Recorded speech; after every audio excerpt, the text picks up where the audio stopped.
Hi everyone, నేను ఈరోజు మీకు చూపించబోయే రెసిపీ అనేది చిన్న పిల్లల నుంచి పెద్దవాళ్ళ వరకు ప్రతి ఒక్కరికి బాగా నచ్చే రెసిపీ. అదే క్యాబేజ్ ఫ్రై. కొంతమంది దీన్ని క్యాబేజ్ 65 అని కూడా అంటారు. ఇది మెయిన్గా కర్రీస్ పాయింట్లో ఆర్ క్యాటరింగ్ వాళ్ళ దగ్గర చూస్తూ ఉంటాం.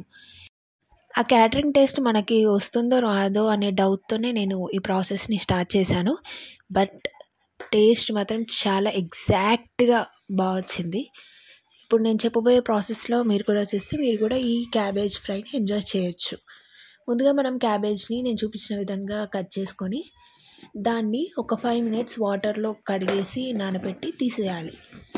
ఇందులోనే మనకు కావాల్సినంత బియ్యపిండి, శనగపిండి, కార్న్ఫ్లోర్ని కూడా వేసుకోవాలి.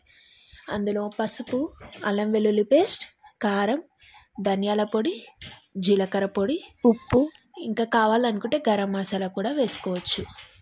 ఇవన్నీ వేసుకొని ఈ పిండి అండ్ మసాలాలన్నీ మన క్యాబేజ్కి పట్టేలా గట్టిగా ప్రెషర్తో కలుపుకుంటూ ఉండాలి. ఇందులో మనం ఎక్కడ కూడా వాటర్ అనేది యూజ్ చేయకూడదు. క్యాబేజ్లో రిలీజ్ అయ్యే వాటరే మనకి పిండికి సరిపోతుంది.